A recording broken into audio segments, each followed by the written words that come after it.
Does history repeat itself? Is the assassination attempt on former President Trump actually JFK 2.0? Both had a common adversary, the bureaucrat establishment. Historic recurrence is the repetition of similar events in history, usually of political or geopolitical importance. The similarities are remarkable considering the John F. Kennedy assassination, who was the president on November 22, 1963, and the Donald J. Trump assassination attempt, who is a former president and was campaigning for the 2024 presidential election on July 13, 2024. For the matter of illustrating this, it would be neglectful to leave out Robert F. Kennedy, who was assassinated on June 5, 1968, while campaigning for the Democrat nomination for the 1968 presidential election. Both of the Kennedy assassinations and the attempted assassination of former President Trump have a likeness in that all three were challenged by the CIA and other government bureaucrat agencies. There have been several assassinations or attempted assassinations in the history of the United States. However, the tragic events of 1963, 1968, and 2024 have a congruence that cannot be easily overlooked. President Kennedy and his brother Robert Kennedy, the Attorney General, were not very fond of the CIA, and as well their opinions of the FBI were less than favorable. Former President Trump had similar relations with the CIA and the FBI and threatened the establishment status quo.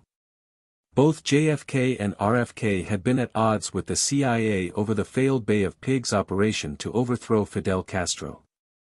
As well, the planning of Operation Northwood, a false flag operation orchestrated in secret by the CIA, was shut down by President Kennedy, and his brother Robert F. Kennedy caused major backlash by the CIA Director Allen Dulles. Operation Northwoods was to execute a fake Cuban Air Force downing of a make-believe American commercial plane over the Atlantic Ocean and staged attacks on Miami to provide a pretext to go to war with Cuba.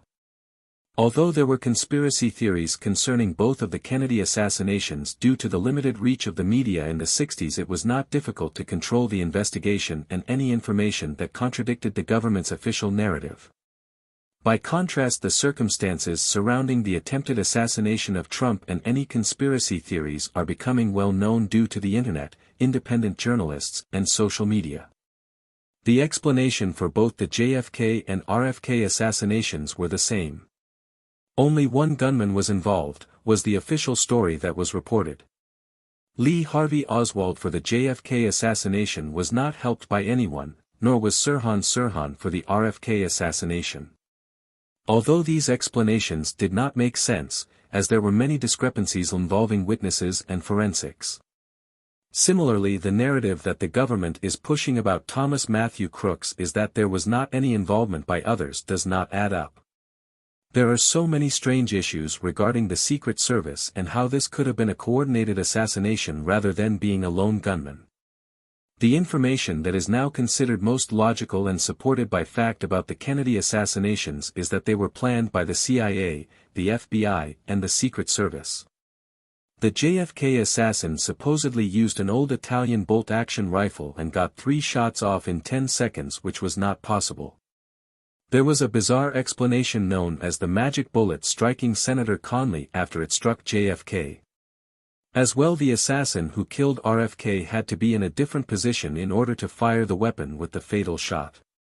There are many stranger-than-fiction explanations surrounding the 2 Kennedy assassinations that do not support the lone wolf narratives. Especially in the JFK assassination, there were more than 3 bullets that were reported to have been found, and as well, the Secret Service driver of the Lincoln slowed to almost a stop despite the realization that the motorcade had entered an ambush. There were too many anomalies apparent in the Kennedy assassinations to believe the official story and the results of the Warren Commission that carried out an investigation. The same holds true for Thomas Matthew Crooks, who is said to be a lone wolf who defied all odds to take 8 shots with an AR automatic rifle.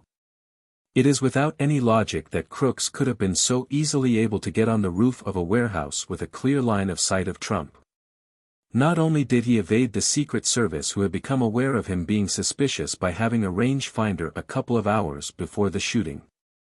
Also, he was seen by the Secret Service and identified having an AR semi-automatic rifle on the roof at least 2 minutes before he engaged his target, firing the 8 rounds. It is becoming obvious that Crooks could not have acted alone. There are too many hard-to-believe facts already known that it makes no sense to categorize the event as just a bunch of anomalies that can fit together as coincidence. Just like both Kennedy assassinations, the attempted assassination of former President Trump is obscured with questions. Who had the motive, the opportunity, and the means to be responsible? There is one thing in the back of my mind that I just cannot escape from. In a Star Trek episode, when considering the facts and motives of a Klingon clandestine event, Starfleet First Officer Spock quite logically offers his 2 cents worth of Vulcan wisdom. If you eliminate the impossible, whatever remains, however improbable, must be the truth. Just to make sure I got his quote correct, I checked online, and yes, I got it right. However, there was a surprise that I did not expect. It was not original Vulcan logic that was the origin of the explanation of what the truth most likely would be. It was Sherlock Holmes that said, when you have eliminated the impossible, whatever remains, however improbable, must be the truth.